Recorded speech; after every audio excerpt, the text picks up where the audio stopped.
What's up, everybody? How y'all doing today, my good people? You know what I'm saying? Good morning to everybody. You know what I'm saying? But y'all know what to do. You know what I'm saying? Like, share, and comment. Smash that doorbell for me, baby. You heard me? Keep God first, baby, over everything. So, on the note, my good people, let the video take off. Let's catch you at the end, baby. Let's go. Floor of the administration building, absently stirring her long, cooled coffee. Her office, like herself, was the epitome of order and discipline. Every folder on the massive oak desk lay strictly parallel to the edge. The computer monitor was perfectly aligned. Even the blinds on the windows hung with mathematical precision.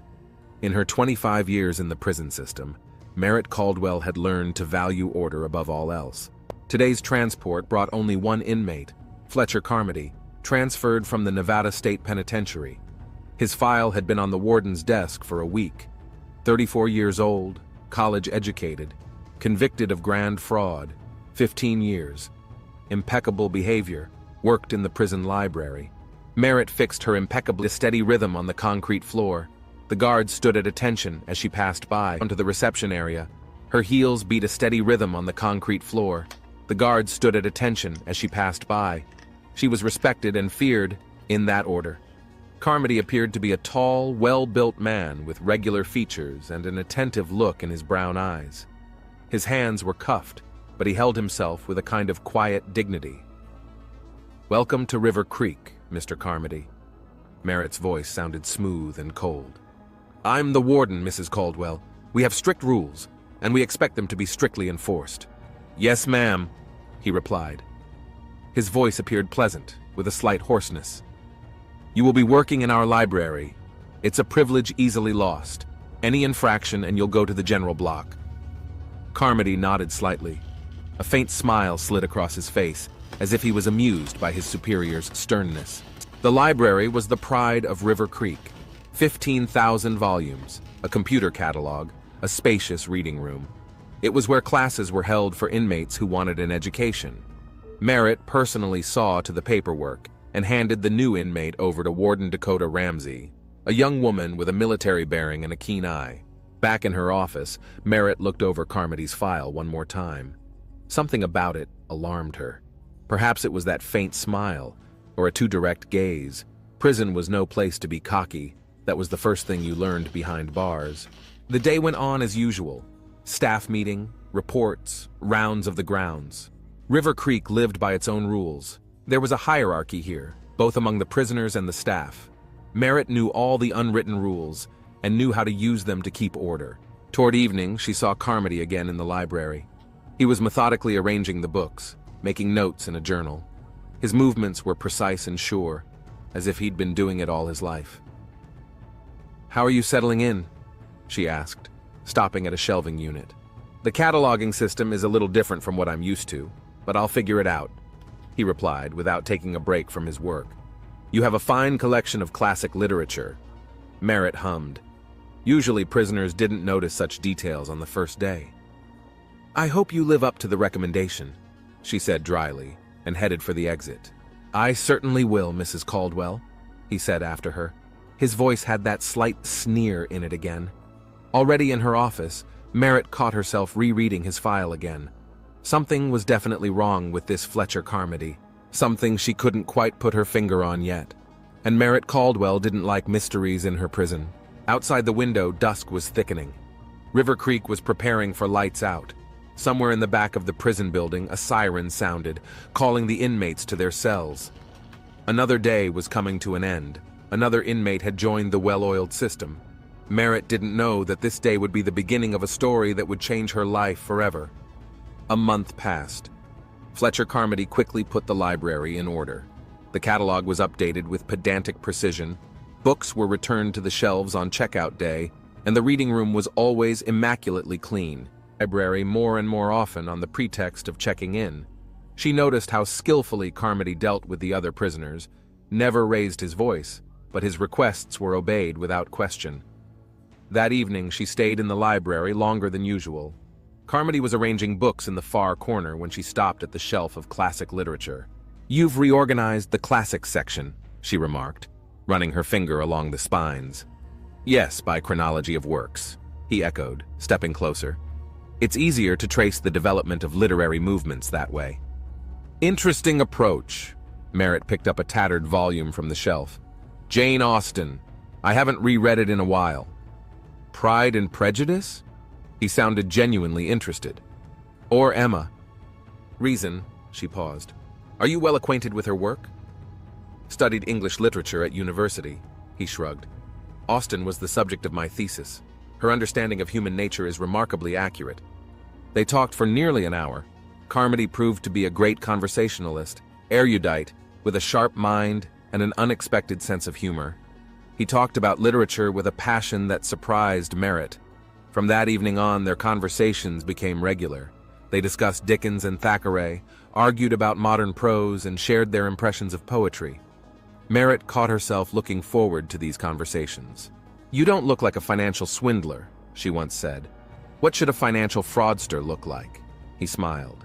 A man in an expensive suit with a shark smile? Maybe, she looked at him carefully, but definitely not a connoisseur of Victorian literature. Life is full of paradoxes, Mrs. Caldwell. He held her gaze. Sometimes we don't know what we're capable of ourselves. Sometimes we don't know what we're capable of ourselves. Something flashed in his brown eyes that made her uncomfortable. But that feeling quickly passed. Dakota Ramsey was the first to notice the change in her boss's demeanor. Mrs. Caldwell smiled more often and appeared in the library almost every evening. One day Dakota heard them laughing, muffled, almost intimate. He's a manipulator, Dr. Frost, the prison doctor, had once said when she and Dakota ran into each other in the dining room. I've seen a few of those. He knows how to make himself comfortable. Dakota remained silent. She was devoted to her boss and wasn't about to discuss her with anyone. Merritt found herself thinking more and more about the library. The quiet evenings among the books, the unhurried conversations, the look in his brown eyes, the challenge in them. She realized that these conversations were beyond the normal interactions between warden and prisoner. But for the first time in years, she didn't feel like following the rules. Smiled more often and appeared in the library almost every evening. One day Dakota heard them laughing, muffled, almost intimate. He's a manipulator, Dr. Frost, the prose. He knows how to make himself comfortable. Dakota remained silent. She was devoted to her boss and wasn't about to discuss her with anyone. Merritt found herself thinking more and more about the library. The quiet evenings among the books, the unhurried conversations, the look in his brown eyes, the challenges between warden and prisoner. But for the first time in years, she didn't feel like following the rules. Have you read this? He asked once, holding out a book to her. Their fingers touched for a moment. Merritt jerked her hand away as if burned. Their breathing could be heard in the silence of the library. It's getting late, she said abruptly. Time to close the library. He nodded silently, but his look told her that this was only the beginning of something she couldn't, or wouldn't, name yet. That night, Merritt couldn't sleep for a long time. She thought about how easily her impeccable reputation could be ruined, how fragile the line between order and chaos was, and how some books were better left closed. But it was too late. The story had begun to write its own plot, and Merritt Caldwell, unwillingly, had become its protagonist. December was unusually cold. The prison walls seemed frozen solid, and even the old heating system could not cope with the biting wind. Merritt stayed late in her office more and more often, poring over documents by the light of the desk lamp. At least that's how she explained her presence in the prison after lights out. That evening, she took a particularly long look at herself in the mirror in the office bathroom. 53 years old. The wrinkles around her eyes had become more noticeable. The gray in her hair was no longer hidden by coloring. Merritt had long ago decided it was a sign of weakness. The austere suit sat flawlessly on her still slender figure. She caught her reflection fixing her hair and felt angry with herself. The walk to the library took exactly 4 minutes. Merritt knew every turn, every security camera, knew there was a security shift in the west hallway between 10 and 10:15, knew that Dakota Ramsey was on duty in the other wing. That knowledge should have been alarming, but somehow it only stirred her blood. Fletcher was waiting for her. He always somehow knew when she was coming. Sitting at the far table, lit by the only lamp, he read. When he heard her footsteps, he looked up and smiled. that special smile that took Merritt's breath away. "I was thinking about our conversation yesterday," he began as she sat down across from him, "about free will and the predetermination of fate." "And what conclusion did you come to?" Her voice sounded hoarse. "That sometimes our decisions are already made for us. All that remains is to accept them." His fingers slid across the table, almost touching her hand. Merritt didn't pull away. "Those are dangerous thoughts, Mr. Carmody." "Fletcher," he corrected softly. "When we're alone, I'd like to hear my name." She shook her head, but he had already taken her hand in his. His palm was warm and surprisingly soft for a prisoner. "This is crazy," she whispered. "Perhaps," he agreed. "But isn't that the beauty of it?" The first kiss happened right then, in the semi-darkness of the library, among the dusty volumes of classic literature. It had been tentative, almost chaste. Fletcher kissed her as if she were a fragile jewel. Then there were other evenings, other kisses, not so innocent anymore. Touches that made her dizzy, whispers in the dark. The constant fear of being discovered only heightened the senses. By day, Merritt was the same as before. A tough, demanding boss. She held meetings, reprimanded negligent employees, inspected cameras. But now there was a mystery in her life that colored the gray, everyday life with bright colors. Fletcher was changing too. In the presence of the other inmates, he was aloof, but once they were alone, the mask fell. He told her about his childhood in a small town in Idaho, about his dreams of becoming a writer, about how his lust for easy money had led him to jail. "I have no regrets," he said one day as they sat in the quiet of the library. "If it hadn't been for all this, I never would have met you." Merritt realized that every time they met was a step into the abyss. She tried to resist the attraction. Several times she decided to stop seeing each other, but every evening her feet carried her to the library. Dr. Frost made more frequent appearances in the administration wing. Her attentive gaze followed Merritt during general meetings. Frost made more frequent appearances in the administration wing. Her attentive gaze followed Merritt during general meetings. Once she tried to start a conversation about the strange behavior of some of the inmates, but Merritt cut her off halfway through. Dakota Ramsey understood too. One day she ran into the warden outside the library after lights out. Their gazes met, and Merritt saw in the young warden's eyes a silent promise of secrecy. Meanwhile, their relationship with Fletcher was growing deeper. They no longer met only in the library. Merritt's office, empty classrooms, even the old back room, all these places kept their secret. "We should be more careful," Merritt would say after a particularly risky encounter. "Are you scared?" he would ask, kissing her neck. "No," she would answer. And it was true. She wasn't afraid of exposure or embarrassment. She was afraid of what was happening to her heart. Every night, lying in her empty bed, Merritt analyzed the situation. She tried to find the moment when everything changed. When the prisoner Fletcher Carmody had become just Fletcher, a man whose mere sight made her shake. And then the thing she feared most happened. One morning, looking in the mirror, she said it out loud. "I'm in love with him."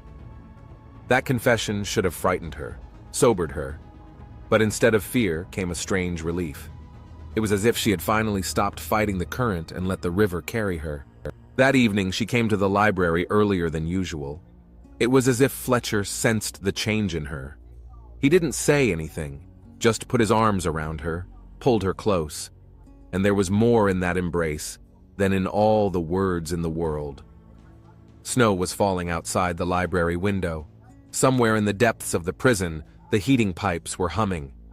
Merritt Caldwell, the warden of River Creek Women's Prison, stood in the arms of a prisoner and felt truly alive for the first time in years. She did not yet know that this winter would be the last of her former life, that soon everything would change irrevocably, that the price for these moments of happiness would be unimaginably high. But for now, she just stood there with her eyes closed, listening to the heartbeat of a man she had no right to love. January brought snowstorms and temperatures well over -20. The old prison building was drafty. The prisoners were wrapped in blankets, and the staff tried to stay close to the heater that no amount of frost could extinguish. Their meetings with Fletcher became almost daily. She had learned to find excuses for late checks and he always knew how to divert the attention of the other inmates the library had secluded and of the surveillance cameras didn't reach, in a small back room filled with old catalog boxes. "Did you ever think you could do something like this?" he asked once, as they lay on a library plaid spread out on the floor. "To do what exactly?" She ran her finger across his chest, outlining the tattoo, a strange pattern that looked like a Celtic ornament. "On such recklessness, for passion, at the risk of losing everything." Merritt remained silent. She had long ago stopped analyzing her actions. For the first time in her life, she allowed herself to just feel. Dakota Ramsey had first seen them together in mid-January. She was checking the core before lights out and heard a strange noise coming from the library. When she opened the door, she saw her supervisor pressed against a bookcase. Fletcher was kissing her neck and she rolled her head back, closing her eyes. Dakota silently backed away, covering the door. Her cheeks burned, but not from embarrassment, from the realization of responsibility. She remembered how Merritt had saved her career 5 years ago when the young warden had been accused of abuse of power. Now it was time to repay the kindness. From that day on, Dakota became their unspoken guardian. She happened to be in the right corridors, diverted the attention of the other warders, and created safe time slots. Merritt never spoke to her directly about it, but sometimes their gazes met, and the warden nodded slightly, a sign of appreciation and trust. Fletcher had changed too.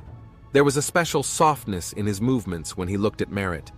He could spend hours telling her stories about his life, about traveling, about people he'd met, about books that had influenced him. "You know what the most amazing thing is?" he said one night. "I feel more free here with you than I ever did on the outside." Merritt understood him. She too had never felt so alive, so real. It was as if she had worn a mask all her previous life, and now she was finally able to take it off. Their passion was becoming more and more uncontrollable. They took more and more risks, dated longer and longer. One day they almost got caught when Dr. Frost unexpectedly returned to the medical office for her forgotten keys. Fletcher barely had time to hide in a closet. "This madness has to stop," Merritt said then, once the danger was past. "Is this really what you want?" he asked, pulling her to him. She didn't answer. They both knew the answer. In early February, the thing Merritt feared most happened. She began to plan for the future, imagining what would happen when Fletcher was released. There were still 11 years left on his sentence, but she was already dreaming of the lake house, the quiet evenings together, the possibility of just being together. "You've got wrinkles around your eyes when you smile," he remarked once, running his finger over her face. "I'm getting old," she grinned. "You're beautiful," he kissed every wrinkle. "Just the way you are." On those rare nights when she was alone, Merritt tried to imagine how it would all end. Sometimes she thought she saw shadows of the future, dark, frightening shadows. But in the morning, all fears receded. All that remained was the desire to see him, to touch him, to hear his voice. And then something happened that changed everything. One evening, Fletcher was particularly pensive. He was silent for a long time, going over her graying hair, and then he said quietly, "There's something you ought to know about me." But he didn't have time to finish. Footsteps were heard in the hallway, and they had to leave in a hurry. The next day, Merritt received the results of a routine medical examination. Dakota Ramsey later recalled that something changed in the atmosphere of the prison that day. It was as if the temperature had dropped a few more degrees, as if the shadows in the corners had grown thicker, as if fate itself was holding its breath, preparing to strike. But no one knew that a storm was coming that would sweep away everything in its path, and that the price of passion would be unimaginably high. The envelope with the test results lay on Merritt's desk like a ticking time bomb. Dr. Frost had brought it personally, and she could tell by the look on her face that something was wrong. "Have a seat, Mrs. Caldwell." The doctor's voice sounded unaccustomedly soft. Merritt ran her eyes over the lines of the medical report. Numbers, terms, and acronyms blended into a blurry stream. Only 2 words stood out, as if written in blood red: HIV positive. "It's a mistake." Her own voice sounded foreign to her. "We double-checked 3 times." Dr. Frost paused. Mrs. Caldwell, Merritt, you need to recall all contacts from the last. Leave me alone. The order sounded like a whiplash, staring into the space in front of her. Scraps of phrases swirled in her head. There's something you should know about me. I have no regrets. If it weren't for all this... Rage came in waves. She remembered every touch, every kiss, every night. He'd known. All this time he'd known. She entered the library at 9 p.m. sharp. Fletcher was reading, sitting at his usual desk. He lifted his head, smiled, and the smile froze on his lips when he saw her face. You knew. Not a question, a statement. He closed the book slowly. His hands, usually so confident, trembled slightly. Yes. How long ago? 3 years. Learned it in a Nevada prison. Merritt looked at him, and she thought she was seeing him for the first time. A handsome face, attentive brown eyes, a slight gray on his temples. The man she trusted with everything. Why? I fell in love with you. He stood up, trying to move closer. I was afraid of losing you. Don't you dare. Her voice was quiet, but there was steel ringing in it.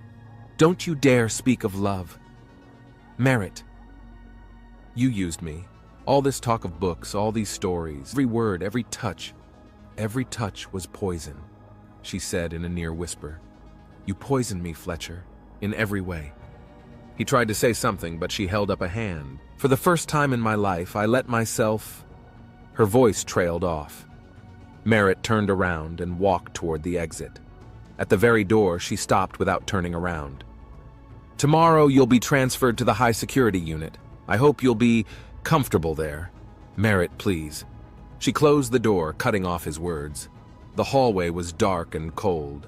Somewhere, water dripped, measuredly, like a metronome. 1, 2, 3. In her office, Merritt pulled Fletcher Carmody's personnel file from the safe. Now she saw what she had missed before.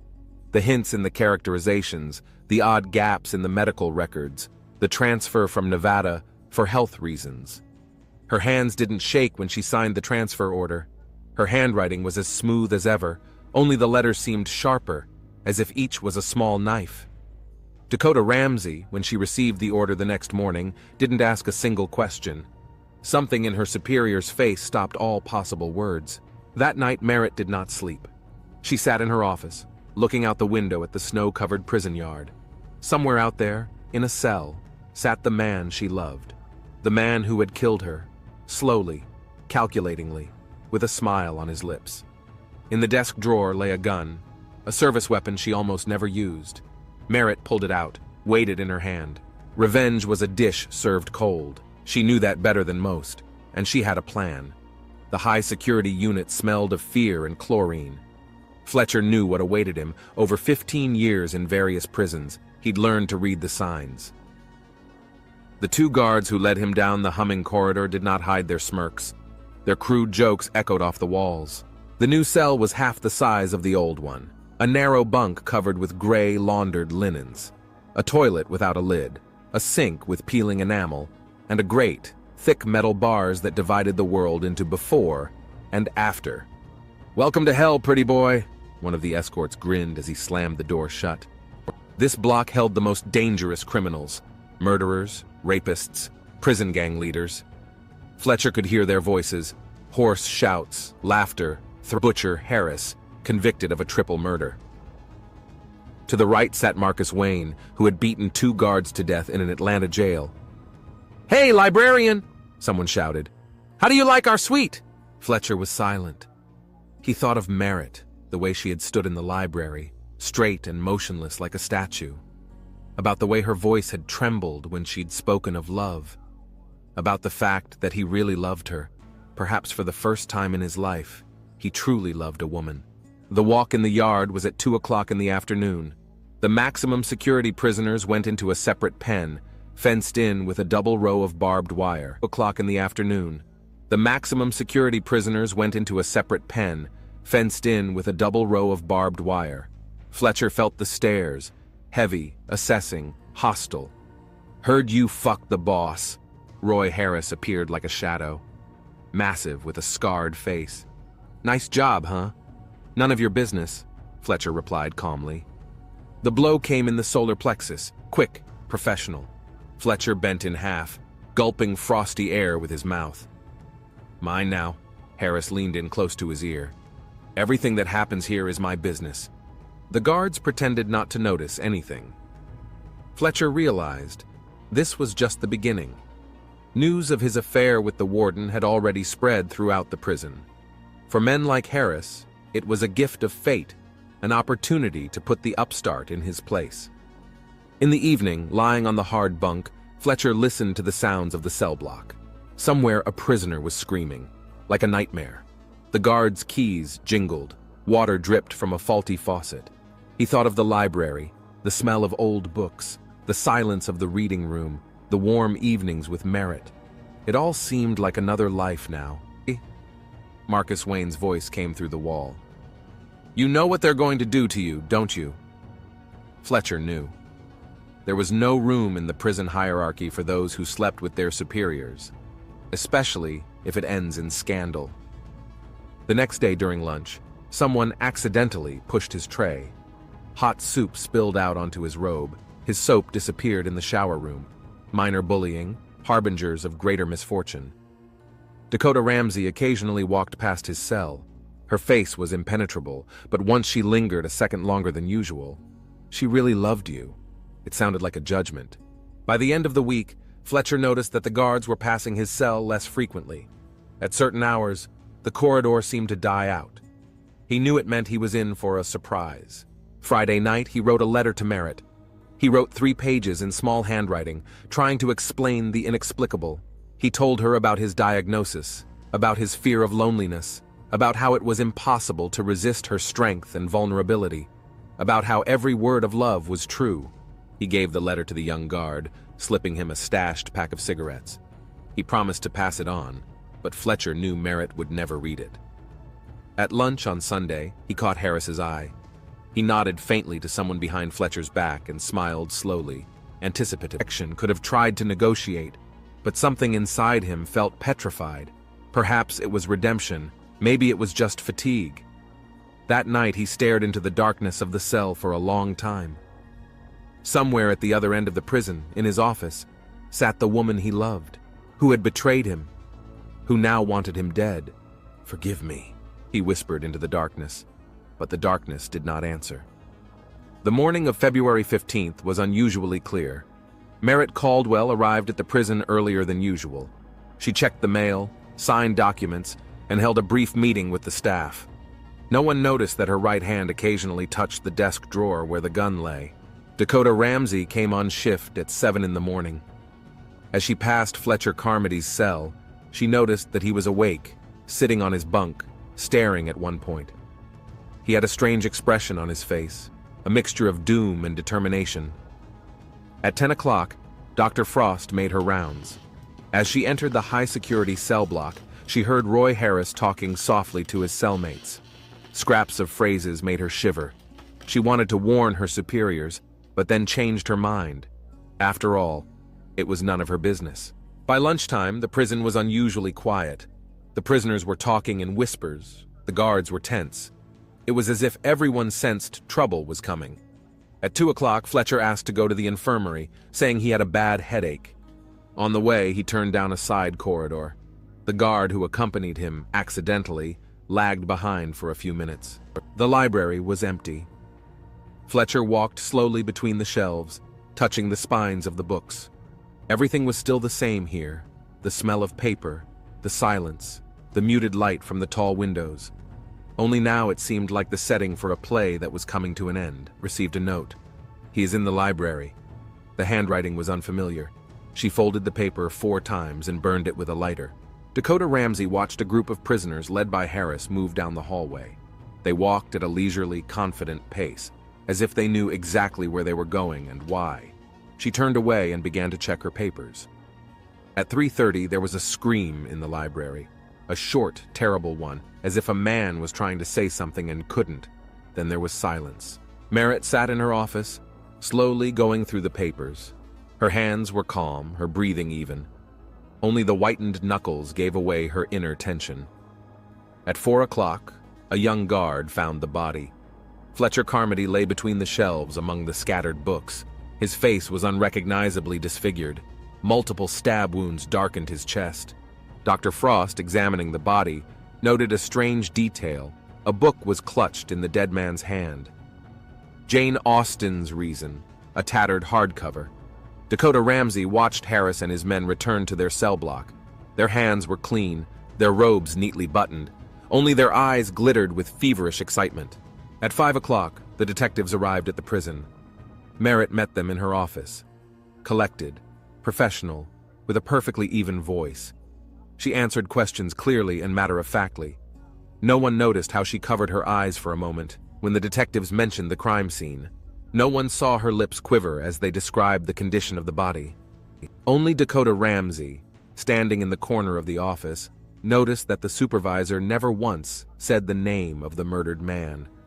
It was as if Fletcher Carmody had already become a ghost one of many that haunted the gloomy corridors of River Creek. By nightfall, the prison had regained its usual order. Only the library was dark, where the police were working. Fluorescent lights illuminated used it. She didn't have to. Revenge did turn out to be a dish served cold. Detectives Ashton Graves and Sage Malloy arrived in River Creek the morning after the murder. Graves, a large man with a streak in his dark hair, had specialized in prison crimes for 15 years. Malloy was his complete opposite, petite, red-haired, with sharp-looking green eyes. They surveyed the crime scene in silence. The library still bore the marks of last night's tragedy. Dried bloodstains on the floor, overturned shelves, scattered books. "Weird," Malloy muttered, squatting down beside a bloodstain. "Look, Ashton, the spatter on the shelving units is angled." "He was hit from top to bottom." Graves nodded. "He was already lying down when the main blows were delivered." "Doesn't look like a spontaneous prison fight. This was an execution." The first person they questioned first was Dr. Frost. The young woman was nervously rubbing the chain of her glasses as she recounted the autopsy results. 23 stab wounds, multiple head injuries. But there's something interesting. Handcuff marks on his wrists. I can't lie to y'all, man. This here How is many wild, people were involved in the murder? Before you heard me, I ain't Based talking on the about nature of the injuries, what at least the man 4. speaking on. I don't seen this before Dakota behind Ramsey that proved cage, to though. be a You difficult feel me? witness. She answered briefly, looking somewhere over Malloy's head. "Where were you at the time of the murder?" "Checking paperwork in the administration building." "Did you see anyone suspicious?" "Everyone in prison is suspicious, Detective." Graves noticed how she faltered for a moment when it came to Merritt Caldwell. They left the warden for last.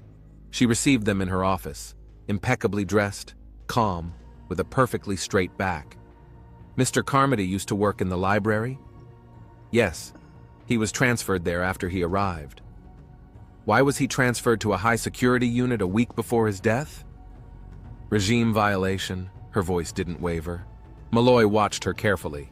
Something about her superior's demeanor seemed unnatural to her, like a carefully rehearsed play. By evening, they had their first suspect, Roy Harris. His interrogation lasted 3 hours. "Where were you at the time of the murder?" "In my cell. I can provide a dozen witnesses." "Do you have an alibi for every minute of it?" "There's always an alibi in prison, Detective, especially if you have to." Graves and Malloy sat up late into the night, going over the testimony. "Something's not right here." Malloy spread out the crime scene photos.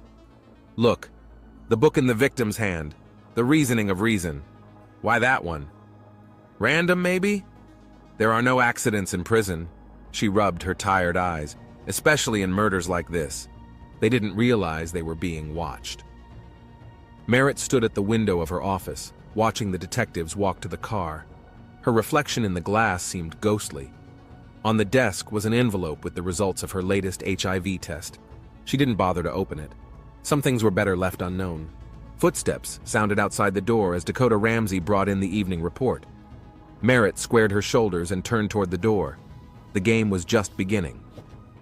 On the 3rd day of the investigation, Sage Malloy had discovered her first lead. Reviewing the security footage, she noticed a strange pattern. On the day of the murder, 4 cameras in the hallway leading to the library went out of service for 30 minutes at a time. "It's not a coincidence," she told Graves. "Someone in the administration helped organize the assassination." They started digging deeper. The guard duty schedule showed unusual changes in the week before the murder. Their eyes. Dakota Ramsey stood a wall between the detectives and her boss. Use the system against the system. Malloy walked to the window. In the prison yard, Merritt Caldwell was talking to a group of guards. Straight back, confident gestures, a commanding turn of her shoulders. "You know what the worst part is?" asked Sage quietly. She really loved him. Otherwise, she would have just shot him herself.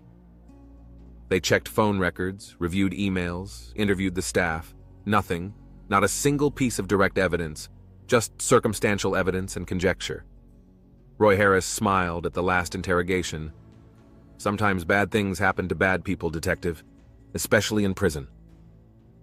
On the evening of the 9th day of the investigation, Graves and Malloy sat in an empty office looking at file folders. "We know she did it," Malloy said. "Knowing doesn't mean proving it," Graves replied, arguments clutched in a dead hand. A final message from the killer, or from the victim. Footsteps sounded in the hallway, the clear, steady tapping of heels. Merritt Caldwell walked through her prison like a queen through a palace. She had won, and she knew it. Wait, and knew how to avenge. The Fletcher Carmody murder case file landed on the district attorney's desk exactly 1 month after the tragedy. Detectives Graves and Malloy presented all the evidence they had collected. Camera footage, witness statements, forensics. "Not enough," the DA said, slamming the folder shut. "It's all circumstantial. It'll fall apart in court on the first day. Contact, no explicit orders. Just random coincidences and odd circumstances." Roy Harris got extra time for murder, but kept quiet during all the interrogations. His accomplices remained silent too. In the prison world, there are scarier things than extra time. Merritt went back to work as if nothing had happened. She was still holding meetings, checking documents, keeping order. Only now there was something new in her eyes. Cold, dangerous. The library had been renovated. The new librarian, an elderly man with a quiet voice, put the books in their places. Only the volume of Reason had disappeared. It had been entered into evidence. Dakota Ramsey was the only living witness to that story. She saw Merritt change, as if every day something in her died, giving way to something else, harder, darker. On the last day of the investigation, Sage Malloy came into the warden's office. "You know what we know, don't you?" she said. "It's not what we know that matters in our work," Merritt replied. "It's what we can prove." They stared at each other for a long minute. Two women on opposite sides of the law, but so similar in their understanding of justice. A year passed. River Creek lived its ordinary life. Merritt Caldwell still ran the prison, tough, efficient, flawless. Her gray hair had turned completely white. I'm gonna snap that video there down, you know what I'm saying? Let me say this shit right. I ain't gonna stay on this thing long, you know what I'm saying? 'Cause it was a long video, you feel me? I'm gonna say this here. My thing is, behind that system, you know what I'm saying, it's a lot of guards that they clean to the people behind that cage. Like, if y'all wouldn't have watched my old video, you feel me? You didn't, it is what it is. But I'm gonna say this shit right. Make sure you like my video, you feel me? Share my videos, you heard me? So my video can get out there and get monetized more, you heard me? My thing is, did he caught that package? It was out in the streets? Or did he caught that package behind that cage? You feel me? So this lady here, she was looking for love. You feel me? She was a beautiful lady. I can't deny that. Like, she about in the 50s. But at the same time, people get lonely. You know what I'm saying? They try to stand on their morals and their principle. You know what I'm saying? They job. Then they wind up falling weak, losing. You know what I'm saying? What they supposed to do at their job. You feel me? She was signed up to be strict behind that cage. That's no lie. You feel me? But certain point of time that it can be every man or every woman. If your mind if your notebook ain't strength enough, it ain't built right, you gonna have weakness because you gonna get so lonely and so vulnerable that when you meet someone, you feel me, your tendency, you'll drop your guards. Like, you'll let down everything because You want to be free. You feel me? You know what I'm saying? Maybe she was so tight and didn't know how to, you know what I'm saying, maintain that what she was feeling at that time, at that moment. But at the same time, you got to be careful, because the enemy, the devil, can lead you to a lot of things, man, that we're unexpected in our life. We can't predict that. You feel me? We can try to figure it out. But at the same time, if your notebook ain't wrapped tight, you feel me? If you ain't playing with that ace and that king and that deuce, you out of gas. You feel me? You know what I'm saying? But anyway, my good people, you know what I'm saying? I don't sing so much, man, you know what I'm saying? But I choose not to talk about everything. You know what I'm saying? Because this internet freak, the internet geeks, they'll take stuff and run with a certain way, you feel me? Then they have people watching you for no reason, you feel me? So y'all got to be careful, man, what you speak about on this thing, man, about your life, about what you went through. Got to get you cased up more than anything in life. You feel me? But at the same time, man, I'm going to say this here, my good people. I'm going to get off this thing. You feel me? Be careful trying to have so much. When it come down to your job, keep that wrapped tight. I'm talking about wrapped tight like Gorilla Glue. You feel me? Don't infect what you got going on. If you want to infect it on the outside, that's cool. But inside, well, you know you got to eat and survive, stop it. You know what I'm saying? Quit being so vulnerable. Don't let your vulnerable take a charge of your mistakes, because that's what is going to happen. You make a stupid mistake, and you're going to wonder how you lost everything. But unfortunately, this woman had got away with it. You feel me? Because she was the top dog, the top king, the queen up behind that cage. You heard me? She had pulled. She know, because she was already feeding the, you know what I'm saying, the real dogs up in there, like, you know what I'm saying, ain't never getting out. She was already feeding them. So, of course, she gonna get rid of that dude. You feel me? She was already bringing them stuff in there. The one that got rid of that dude, oh, yes. She was already feeding them commissaries and feeding them cotton squares and probably bringing them some shots of hen dog, Hennessy, or whatever she was trying to do. She was already incorporating or feeding them dudes regardless. So on this note, my good people, you know what I'm saying? You know what I'm saying? I'm gonna scratch that. That's all I got for y'all. But y'all come and let me know how y'all feel. You feel me? So on this note, my good people, y'all know what to do. You know what I'm saying? Like, share, and comment. Smash that doorbell for me, baby. You heard me? And keep God first, baby. Over everything.